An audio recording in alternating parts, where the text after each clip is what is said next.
In September of the year 2002, scientists planned to send a camera carried by a man to an unexplored part of the Great Pyramid, in a live broadcast on television. This is the entrance to the Great Pyramid. It is not the original entrance that was closed after the burial of the pharaoh. This tunnel was cut through the stones about 1,000 years ago. It leads at the end to what is believed to be Khufu's burial chamber. But to get to the room where our team is working, I had to make my way through a series of tunnels and vertical passages in the heart of the pyramid, and I'm about to reach the first room. I'm going up these steps to where the team is trying to solve the mystery of the secret main passage.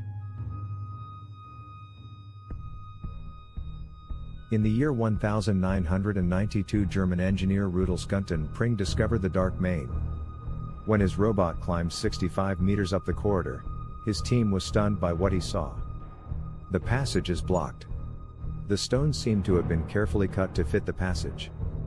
But what were those things that looked like knobs? Is this a door, and is it evidence of the function of the pyramid? A.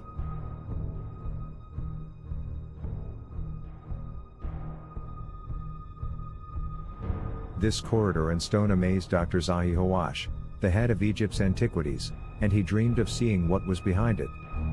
He waited for this all his life. In the year 2002, he made a new robot, a device that can carry tools and cameras. It was given to a new team to have a special access to the pyramid. In September, the robot was tested for several weeks. And it wasn't easy. Not because the height of the stone is 65 meters. Rather, because the corridor rises very steeply. But the team is now ready to launch the robot on its latest exploration mission. The first part of the trip is over. I'm panting a bit. I climbed about 4 meters up these steep steps here. I am now inside the heart of the Great Pyramid. I am standing in what is known as the Colossal Stoic. You can see this stone ceiling on both sides of the elevation and the stairs on the porch that lead to the place where they found the sarcophagus they feared. It is known as the King's Burial Argument. But I will not enter there. But I will go down this tunnel to what is called the Queen's Chamber. It's called the Queen's Chamber. But the Fear Queen was not buried here. That's why we don't know why it actually exists. This is one of the minds we hope to solve tonight. Inside the Queen's Chamber, Dr. Zahi Hawass and the robotic team were waiting for Laura to send the robot into the vertical corridor to take a look at what is behind the stone blocking it. I will go this way. The robot, who will climb the vertical corridor before reaching the blocking stone, carries a camera at the end of a long probe. Look, this is the camera that's going through the door. It should be 15 or 16 centimeters. Zahi, there is a question.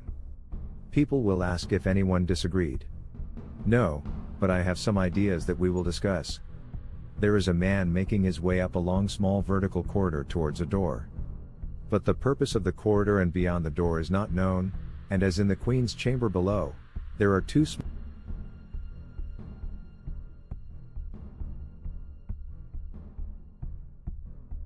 As in the Queen's Chamber at the bottom, there are two small vertical passages pointing towards the sky. The purpose of these corridors is still not understood. Even some huge chambers are still like the underground chamber under the pyramid. It is 30 meters underground. It can be accessed via a ramp. This vast area was cut out of the rock and was not finished. At the heart of the puzzle lies the Queen's Chamber itself, and despite the name, it was not for the Queen of Khufu. She has her own pyramid on the outside, so what did she find? Some suggested that the room contained a statue of the king. A statue could be home to the spirit of the king. But the spirit can occupy a statue that can act as a backup body.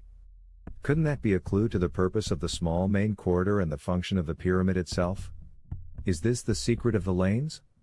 Was it designed to guide the king's soul towards the heavenly space? In the northern and southern skies, perhaps the answer lies behind the secret door. But when the robot team came to the Great Pyramid in the summer of 2000, they found that their task was much more difficult than they imagined. They sent a robot armed with small cameras up a vertical passage in the Queen's Chamber. To investigate the mysterious door or the closing stone, they were optimistic at first because the passage was heavy and easy to climb. 60 meters later they got the glimpse of the closing stone. This is the door and you can see the two handles. But there was a problem. Right in front of the robot, the surface of the corridor was very sinuous, almost like a threshold. If it slips, it's a very high and uneven threshold, and it's at a weird angle. It is very hard for me to draw and pull. Well, they finally succeeded, and then disaster struck. Alright, we're going down. The robot fell 60 meters. Fortunately, he survived and went on to make his first successful trip to the top of the stone.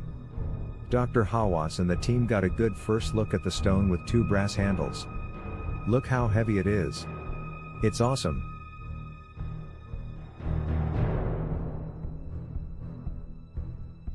It was the most detailed picture ever. They made an interesting discovery. From this chip in the lower corner you can see the shadows. And you can see very clearly that this stone lies in a vertical ridge in the side wall. This, of course, is news, because this is exactly what you would do if there was a door that slid back into place from the top. Learning new details about the stone made the team determined to see beyond it. It may lead to a new room. But the robot didn't work well and will need improvements before they return in September. The hope of finding secret chambers inside the pyramid is not far-fetched. In early September 2002, Team Bot returned with a new bot, trying to get to the stone and go out on a way to see what's behind it. The robot carried a ramp platform to overcome the threshold. If a problem occurs, the project will be doomed to failure because it is moving slowly. The platform started working. The team wants to know as much as possible about the stone. Does he move? Or is it a big nugget? They could not move the stone. My man was carrying a machine to measure his thickness. They were surprised when they saw the results. The stone was about 7 centimeters thick. The problem is that the stone is only 7 centimeters thick. You cannot use an excavator like this if the excavator is blunt. Very sharp. After a lengthy discussion, the team was authorized to dig a small hole in the stone. Armed with a suitable excavator, the robot climbed up the vertical corridor to carry out its task. They should avoid cracking a stone.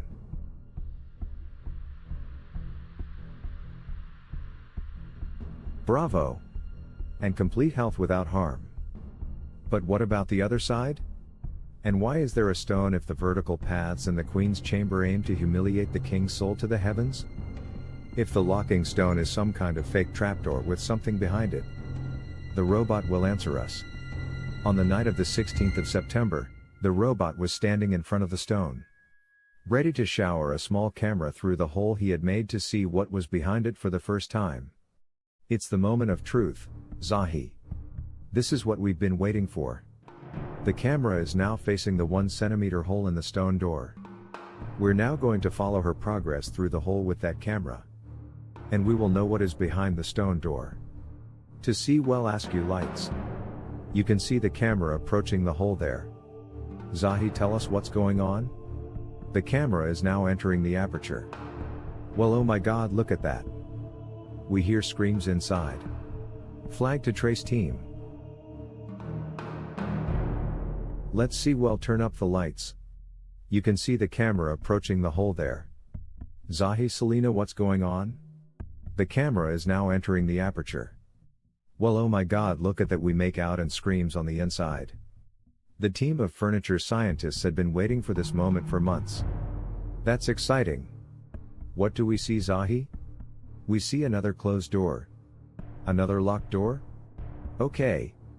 What are these signs on the door? Cracks. What? It cracks. In another closed. Here we are faced with an incredible discovery. I'm really happy. Because we got this. We found another locked room. It's the first time this has been achieved. The small closed room is the first new place to be discovered in the Great Pyramid in 130 years. I was very excited and was very surprised when I saw the white face of this trade in the front. Taoist was a surprise. Something no one had seen in 4,500 years. The next day, they returned to the Queen's chamber and took a good look at their discovery. Using the camera probe as Dias's stick, they determined the size of the new place. The distance between the rear end of the stone and the front end of the new stone is only 14 centimeters. This, then, is a strange new place in the pyramid, 14 centimeters deep. But this was not their only discovery. The robot team will enter the other main corridor in the Queen's Chamber. North Aisle. Unknown was a major hitch. The North Aisle is not straight. The builders were forced to bend it around the Great Portico. And no one saw what was behind the first sharp corner. After maneuvers that seemed endless, the robot managed to turn around the difficult corner and entered the unknown. As he climbed the pass, he skirted a rod introduced by explorers in the 1920s. They too were trying to solve the mystery of the passages. The team didn't know what would happen. But they know what they want. Look at that. It's the same distance as the South Corridor. There was a small locked door that was the twin door in the South Aisle. It is a very important moment for us. That door was one of the most important discoveries before the end of the year 2002. And I think that this is the beginning of the discovery of chambers inside the pyramid. And it will continue.